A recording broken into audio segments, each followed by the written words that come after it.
नमस्कार। हाँ, और आज हम माँ लक्ष्मी से जुड़ी कुछ दिलचस्प कहानियों और प्रतीकों की गहराई में जा रहे हैं। हमारे पास लक्ष्मी के धन रहस्य, ज्ञान और समृद्धि के सूत्र, किताब के कुछ अंश भी हैं।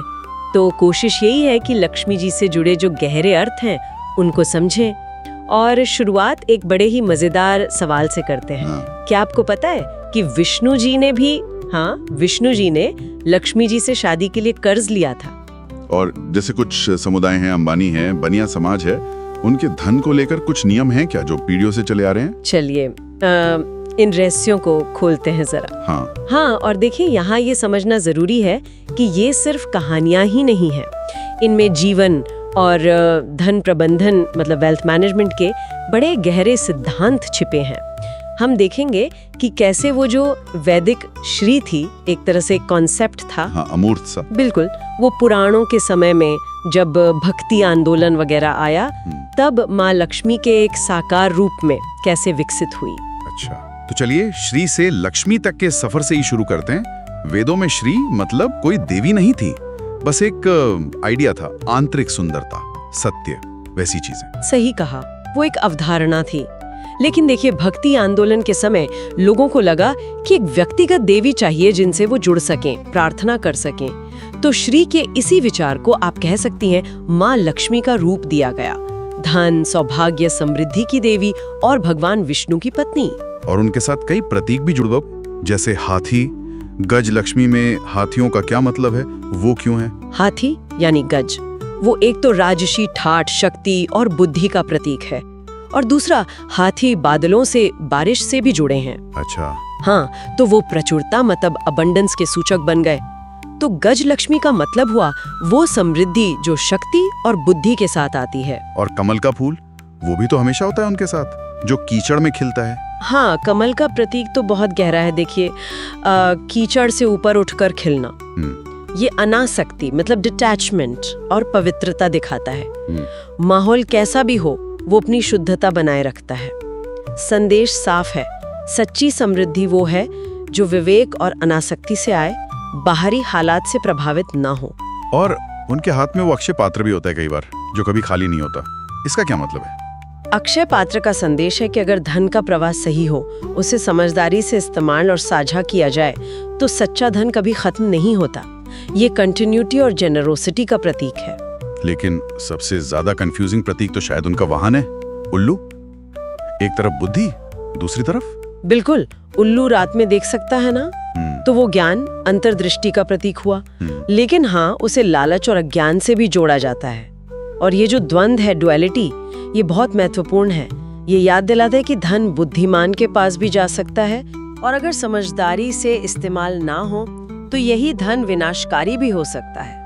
ये आज भी एक चुनौती है कि हमारा पैसा हमें ऊपर उठा रहा है या अज्ञान में धकेल रहा है। ये तनाव लक्ष्मी और सरस्वती के रिश्ते में भी दिखता है ना? धन और ज्ञान का जो रिश्ता है। हाँ बिल्कुल, लक्ष्मी थोड़ी चंचल मानी जाती है, धन के लिए जोखिम चाहिए, गति चाहिए। सरस्वती स्थिर है, ज्ञान के लिए शांति, धैर्य चाहिए।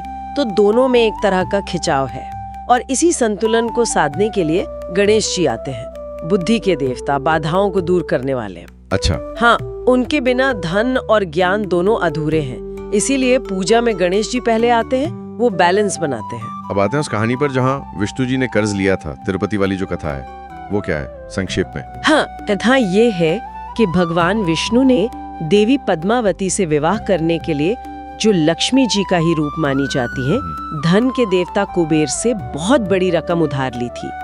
और मान्यता ये है कि वो अब भी कलयुग में उस कर्ज को चुका रहे हैं, और तिरुपति मंदिर में भक्त जो दान देते हैं, वो एक तरह से उसी कर्ज को चुकाने में मदद कर रहा है, ऐसी मान्यता है। इसका मतलब क्या हुआ, देवता भी कर्ज लेते हैं? इसका कोई गहरा मतलब है? इसके गहरे अर्थ हैं, बिल्कुल।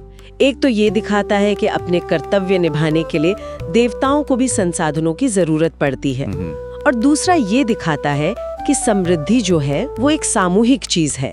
देवता, भक्त, धन सब मिलकर जीवन का चक्र चलाते हैं। ये सिर्फ किसी एक का कमाना नहीं है। और अगर हम आज के समय में देखें तो क्या अंबानी या बनिया समुदाय के जो नियम है धन को लेकर, वो इन्हीं सिद्धांतों से जुड़े हैं? काफी हद तक हाँ। जैसे गृह लक्ष्मी, यानी घर की महिलाओं का सम्मान, ये लक्ष्मी जी के सम्मान का ही रूप है, क्योंकि स्त्री को घर की समृद्धि का स्रोत माना गया है। इसी तरह दान दक्षिणा देना, ये धन के प्रवाह को, फ्लो को बनाए रखने का सिद्धांत है, जैसे अक्षय पात्र का संदेश था। और वो बही खाता पूजन भी होता है दिवाली पर। हाँ, बही खाता पूजन मतलब अपने हिसाब किताब, अपने लेखांकन को पवित्र मानना। ये संसाधनों के प्रति आदर और व्यवस्था दिखाता है। और एक और चीज, कैश फ्लो को मुनाफे से ज्यादा जरूरी मानना, मतलब पैसे का आना जाना बना रहे। ये लक्ष्मी जी की चंचल प्रकृति को समझने जैसा है। पैसा रुकना नहीं चाहिए, चलते रहना चाहिए। तो कुल मिलाकर हमने देखा कि लक्ष्मी जी सिर्फ भौतिक धन की देवी नहीं है। उनके प्रतीक, उनकी कहानियां हमें विवेक, संतुलन, अनासक्ति और धन के सही प्रवाह का महत्व सिखाती हैं। लक्ष्मी सरस्वती का वो जो द्वंद्व है और गणेश जी की भूमिका, ये सब याद दिलाते हैं कि असली ऐश्वर्य के लिए ज्ञान और धन में बैलेंस बनाना कितना जरूरी है। बिल्कुल। और विष्णु जी के कर्ज वाली कहानी बताती है कि संसाधन कितने जरूरी हैं और समृद्धि सिर्फ व्यक्तिगत नहीं बल्कि एक सामाजिक, एक सामूहिक जिम्मेदारी भी है। और हाँ, सोचते हुए उल्लू का वो द्वंद्व, बुद्धि या मूर्खता, आज के हमारे आर्थिक फैसलों पर कितना सटीक बैठता है ना? क्या हमारा कमाया हुआ धन हमें सच में ऊपर उठा रहा है या कहीं अज्ञान की तरफ तो नहीं धकेल रहा? और यही सवाल, यही विचार हम अपने श्रोताओं के लिए भी छोड़ जाते हैं। आज की दुनिया में धन और विवेक का ये संतुलन, इसे कैसे साधा जाए, इस पर सोचिएगा जरूर।